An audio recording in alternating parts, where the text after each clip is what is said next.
If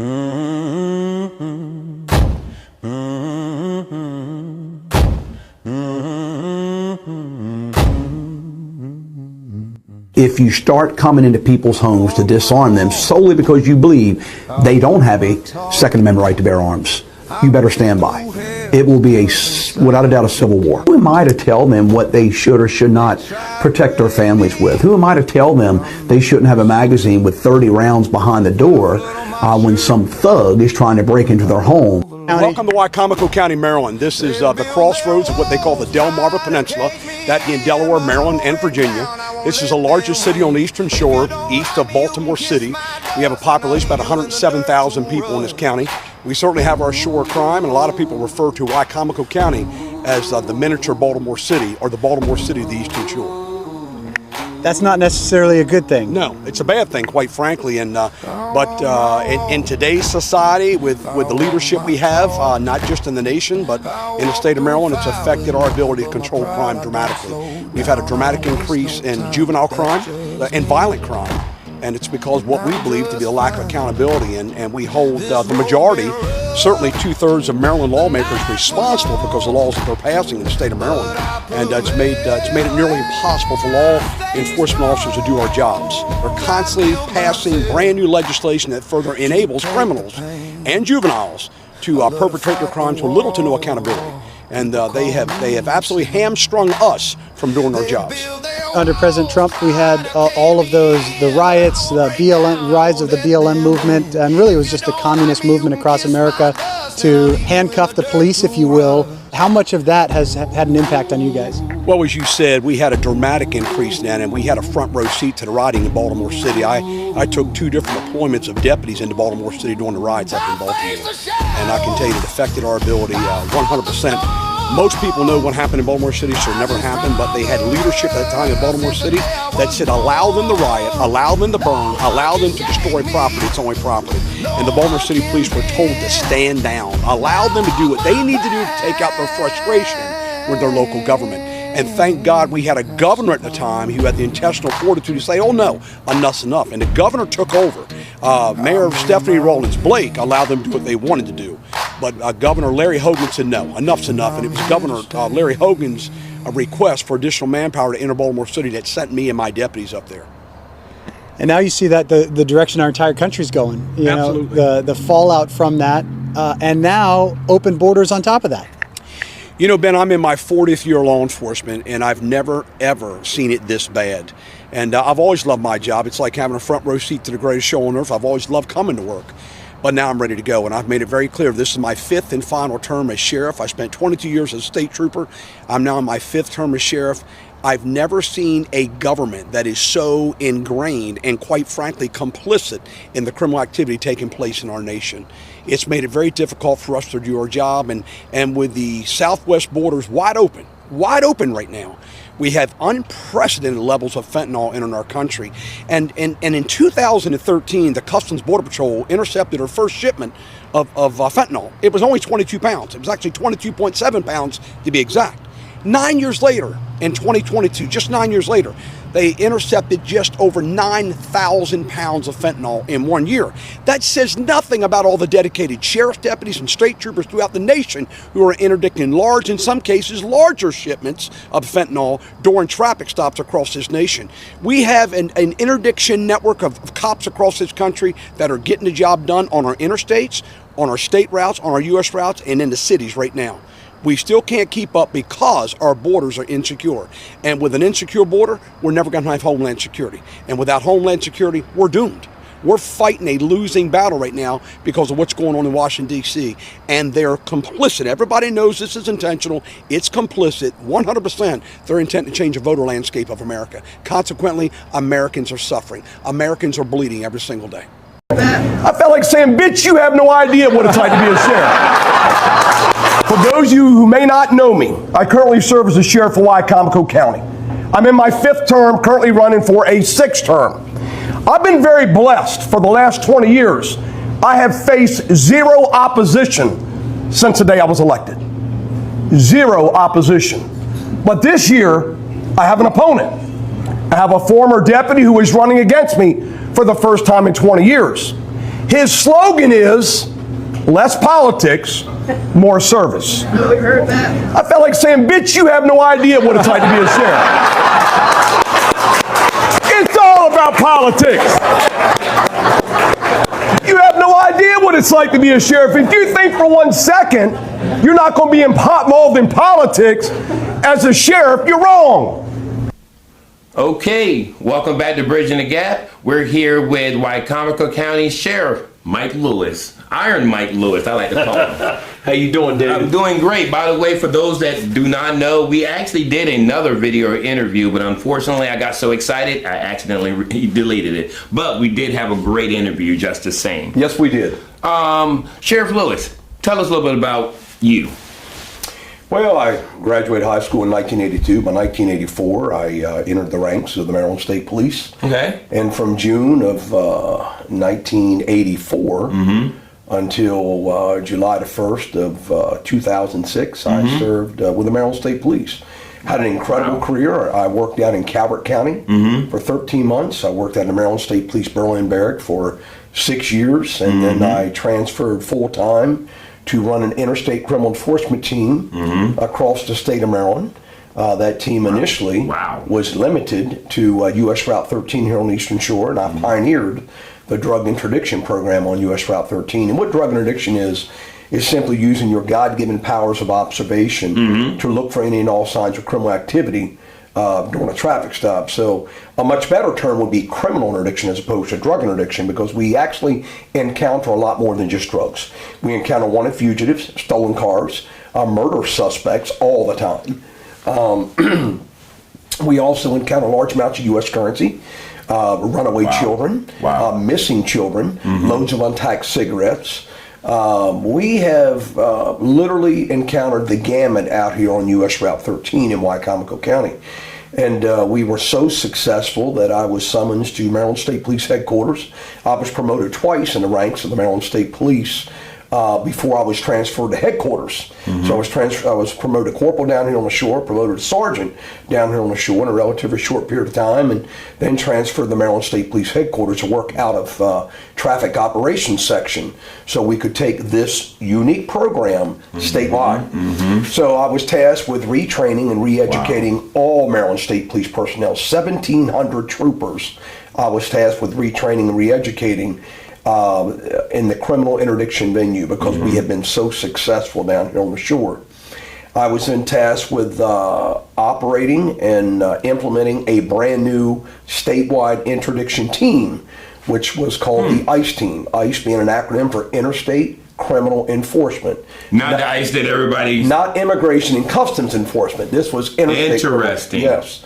Variant, and if you see back up on my shelf, you'll see ICE team tags up there for interstate criminal enforcement when I was a trooper. Okay. So I ran that team until I retired from the Maryland State Police. I loved doing what I did so much, working in the trenches of the men and women. And I mean this, with the men and women doing this job every day, that for the last 11 years of my career, I chose not to participate in the promotional process.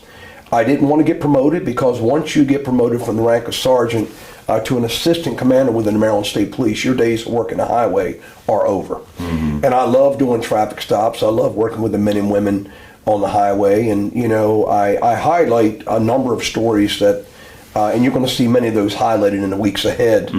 But I've highlighted many of those success stories over the years.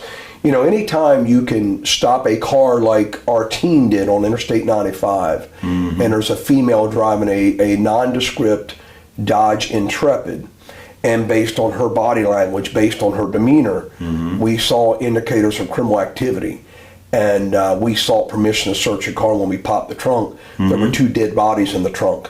And both of those individuals were victims of multiple gunshot wounds. They had been shot in the chest. They'd been shot in the face. Their bodies were wrapped up in plastic shower curtains. They were shoved into the trunk of a car. And when we removed their bodies from the trunk of the car during an extensive search and execution of a search warrant on the vehicle, we discovered an electronically controlled false compartment built behind the back seat.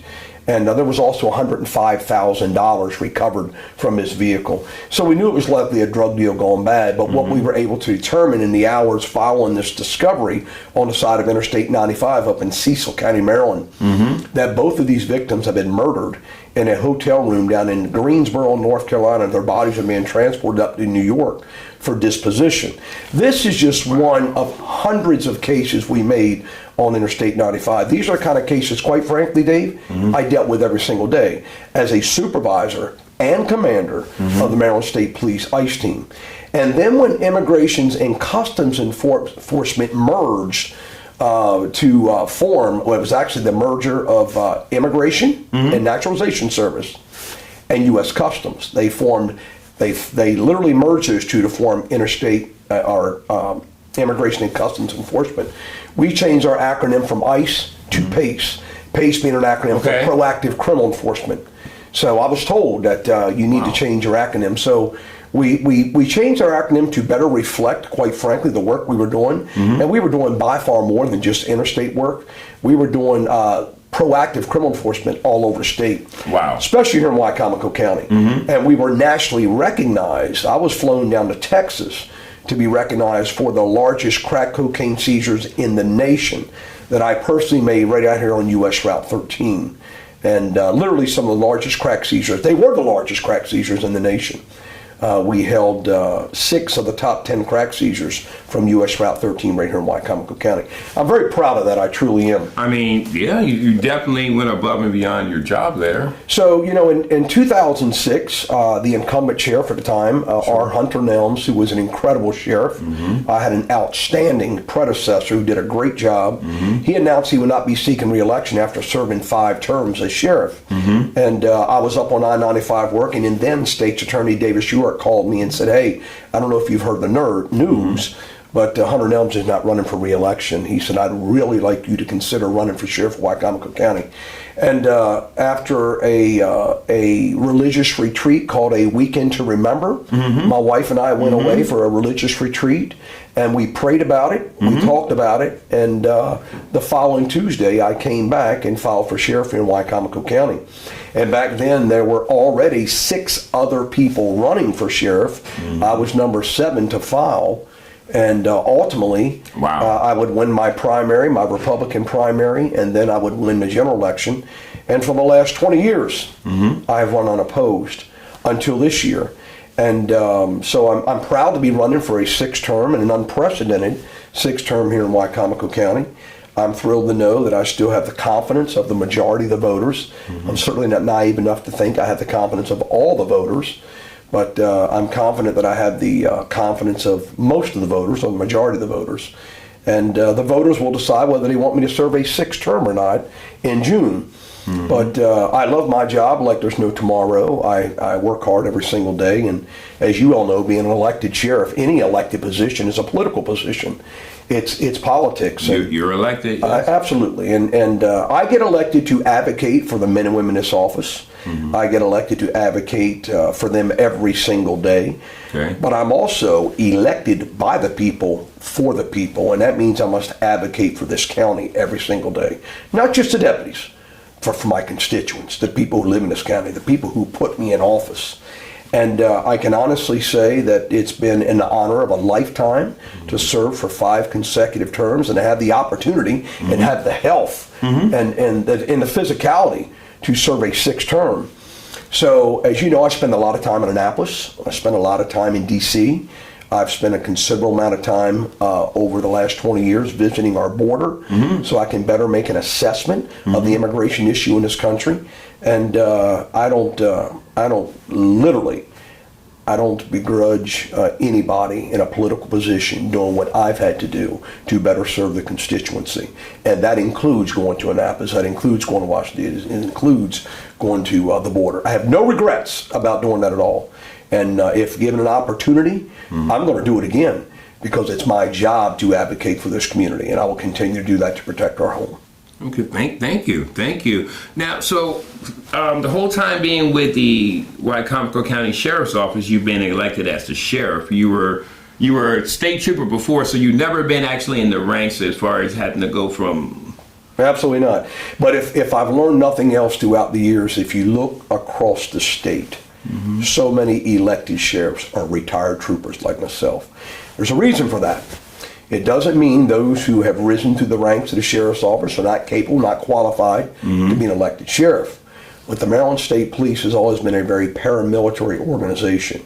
And much like the military, they prepare you to assume commanding roles.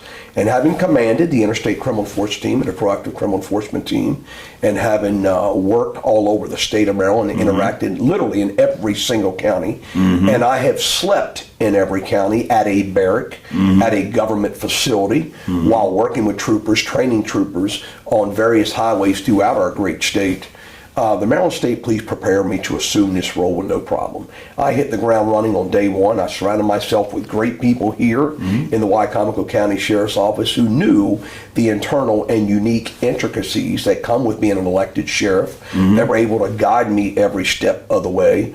I'm surrounded by great people, Dave, and for that reason, I have been very successful being the sheriff in this county, and that's why I believe I have run unopposed for 5 consecutive terms, because of the people that I have surrounded myself with that know this office inside and out. These are commanders. These are individuals that held not just a first line supervisory rank, but a second line supervisory rank. And here's the difference. First line supervisory rank is a corporal, as you well know. And your job is to be out there motivating people in the trenches. Second line supervisor is a shift commander position. That is a sergeant. Their job is to run the shift. And even at that rank, when something big happens, they have a notification log they must abide to. People they must call. They must call the on-call commander and supervisor. That on-call commander and supervisor then notifies me that I need to be notified. And that's how I get notified of significant events taking place in this county. And then you have a rank of first sergeant or assistant commander. That's an assistant commander rank. Then you have the rank of lieutenant. That's a commander rank. And then you have the rank of captain, which is a bureau rank, whether it's administrative bureau or patrol bureau. And then over the captain, you have a major. There's only one major in this agency. And we have 2 captains, 2 lieutenants, and we have 4 assistant commanders. And then we have a chief deputy who answers directly to me. The chief deputy's job is to handle everything in this office in my absence, but also in my presence.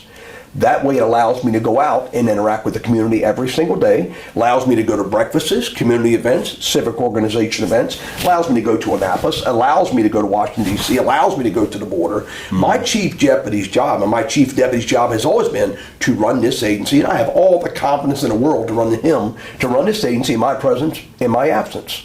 So when I look at you 2 gentlemen in here today, I can tell you with all sincerity, if I have not prepared my chief deputy, my major, my captains, and my lieutenants to run this office in my absence, then I've not done my job. I've not done my job. It is my job to prepare these men and women to do the job of sheriff every day and make decisions on my behalf. You don't have to run everything by me. I have confidence in you to do your job. It's my job to instill confidence in the public. That's my job. Interesting. Thank you. Thank you. I do want to ask this as a elected official. Do you actually have to clock in, or do you get to make? I don't clock in.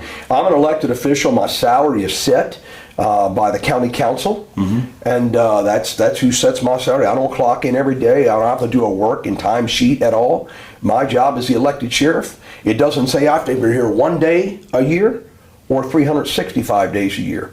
I'm the elected sheriff of this county. So, bottom line. Thank you. And you said you do have a command staff that can run in your absence. Absolutely. So are you restricted to stay in Wycomico County at all times? Absolutely not.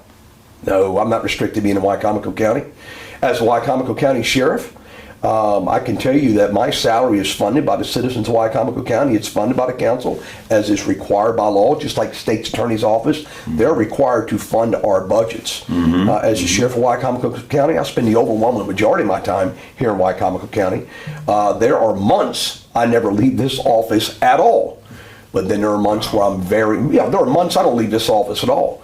But there are other months that I might be gone literally 2-3 days a week, depending on what's going on, depending on what time of the year it might be. Like we have a number of events coming up because it's springtime, as you can imagine. We have a number of law enforcement events taking place in Washington, D.C. all week long for Law Enforcement Officers Week. And then we have our National Sheriff's Conference taking place in June. That's in Omaha, Nebraska. I won't even go to that. I go to about every other one. I rarely, in fact, there are years I don't go to a National Sheriff's Conference. I wanted to go to the one in Omaha this year. But I have another conflict where I'm going to be doing several things here in the county on that same week. So that takes precedence. If I've got events lined up here in the county, then I'm staying here in the county. I won't go to Omaha. So I'm not going this year. Okay. Thank you.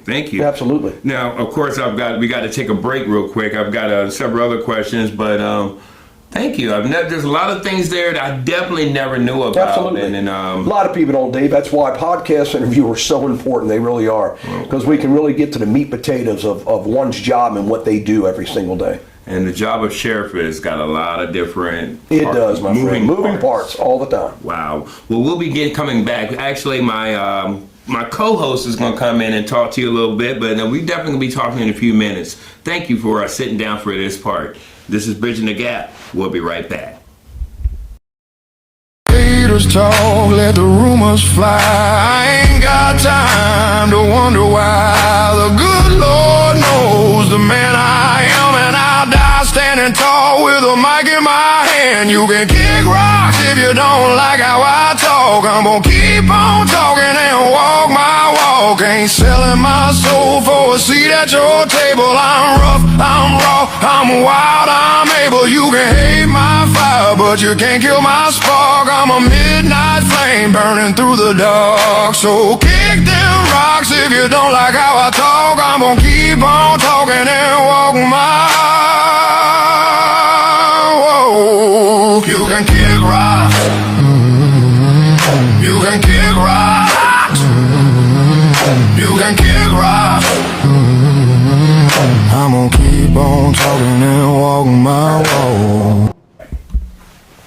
All right, I get that little part of me walking. I get that. All right, you ready? 5, 4, 3, 2. Is my head cut off? No, your head's good. No, your head's here. I can't see. It just blends in with the dark. Where's your glasses, Sheriff Lewis? Oh, they're up there. Where you left them, David? I couldn't see, but I didn't have them on. Your head blends in with the dark cabinets in the back. Oh, great! So I'm not even here. I'm just floating. If you smile, we'll see you. Oh my God! I am floating. All right, you ready? All right. Isn't it great that we can joke like that? It is. I'm gonna have to edit that. Remind me to edit that, or it's gonna be on pat. You can't even see my face because it blends in with a white shirt. I'm trying to tell you. See, y'all are getting worse and worse here. Bye. Okay. Welcome back to Bridging the Gap. We're here with Sheriff Mike Lewis and my brother over here, Christo. Christo, excuse me, Yeah, saying no, correct. that's impressive. That was a great little interview y'all were doing there. I learned a lot of new stuff in that one too. Well, this is going to be our last section of it, and this is kind of the meat portion here. This is where I've gotten the questions coming to me, and the man that we need to ask the questions is right here. Quick question for you, and I know I asked you this in our last interview we had, but your open door policy. Mm-hmm. What is your open door policy? Anybody can come through that door anytime. And I've always had an open door policy. I've encouraged people. In fact, I had a deputy walk in here this morning and chat with me for a while. And he is a DFC, Deputy First Class. He's not even a supervisor. Mm-hmm. I've always had an open door policy. And it's certainly, you're going to have people that are going to say, well, he doesn't have a deputy. I've always had an open door policy. That door stays open all the time. So what do you say to those who say that they've had trouble, especially those within your rank or whatever, say they've had trouble, getting in touch with you? Well, I guess people are going to say anything during the campaign season, aren't they? But I can tell you, anybody wants to come through that door and speak to Mike Lewis, number one, there's 2 different avenues they could do it. Sure. They could walk through that door and come speak to me. They could send me an email and copy their supervisor, say, I'd like permission to come meet with you. Boom, come on down. My door is open all the time. If they don't feel safe just walking in for fear that they might be stopped by a supervisor or administrator, which I've never known a supervisor or administrator to do that, they can walk down this hall. This door is unlocked all day long. It's unlocked. It's not even locked. They can come in out of here all they want to. It doesn't lock until after 5 o'clock at night. This section down here, because we have personnel records down here, internal affair records down here, obviously. So we have a duty and responsibility to protect those records. But other than that, during the daytime, these doors are unlocked all the time. They don't lock at all. Anybody can walk in here within this office. Absolutely. Good, thank you. Absolutely. Now, this past Sunday, there were events going on all around here, and you actually had a fundraiser that was going on. We did. And let me ask you this: during that recent fundraiser, did you have any of your deputies attended? I'm not talking about the command staff. Any of your deputies? I did. I had deputies attending. Yes, sir, I did. Okay. Absolutely. And they were in plain clothes. They weren't in uniform. And I got to tell you, and I've said this before, my entire command staff was there. By the way, they're deputies. They're deputy sheriffs. They're all deputies. They might be commanders, but they're still deputies. Right. The rank and file deputies would be best suited not to get involved in politics. I want to personally shield them from politics. I truly do. I have not requested to put any campaign signs in any deputies' yards because I don't want them to get involved in politics. This is politics by virtue of my elected position. This is a political position. I want to shield the deputies from that. I want the deputies to know they shouldn't be involved in politics at all. Obviously, there are people within the office of supervisory ranks that are getting them involved in the politics. I don't get my deputies involved in any politics. I've not asked one deputy to display a yard sign, nor would I. I would prefer they not show up at political events for either party, including myself. But there were deputies there this past Sunday. And if that's what they want to do, I certainly can't stop them. I can't tell them not to go to a political event. If they want to show up at a political event, they can. But obviously, there are naysayers out there and a lot of negativity out there saying there were no deputies there. Oh, I had plenty of deputies there this past week. Absolutely. Yesterday, to be specific. Okay, thank you. By the way, Dave, just for the record, we have our best guesstimate is between 205 and 215 people at my event yesterday. Wow. We had to stop at 177 to set up long tables, which we already had round banquet tables set up, seating 8 people per table. We had to add 2 chairs to each of those banquet tables and set up 3 long tables down the middle just to accommodate everybody, which is a good thing. I'm not complaining. Yeah. We were concerned we weren't going to have enough food, but we ultimately did. Now, several members of your command staff are at or near retirement. If re-elected, are you getting a new command staff? Well, several of them have to go because they're in a drop program, so they're mandated by law. They have to go. And I know one of the captains, I'm told, is going in July anyway. You know, there are several guys that are prepped for retirement and will be leaving. You know, anytime you promote members when in your agency, one of the things I got tasked with when I first got promoted is the deputies here wanted a fair promotional system. They considered a previous system a good old boy system. There was no formal testing. There were no formal interviews. There was no formal submission of your curriculum vitae outlining your credentials and your work history and your work experience. So I was asked to do that. We immediately implemented that program to have a more fair and equitable promotional system. So more merit-based. So what's crazy is, so you have everybody competing. There are only a certain number of corporal positions. There are only a certain number of sergeant positions, first sergeant positions. And as you ascend through the ranks, those positions become more and more narrow, like this. So there are only so many positions, and when you promote people, obviously the person who gets promoted, that deputy and his or her family are going to be thrilled to death. But those deputies who didn't get promoted because they were not the next one on the list, all of a sudden they don't like you because they didn't get promoted. Well, this is what's very difficult. You can't please everybody. If I wanted to please every deputy here, I'd sell them ice cream every single day or give them ice cream every day. You know what I mean? But the truth of the matter is there are people competing for a limited number of positions. Sure. And you want the cream of the crop working for you and under you, and you want the person who competed through the whole process, who came out on the eligibility list, number 1, number 2, or number 3, to be in that position. So that is a fair and equitable process.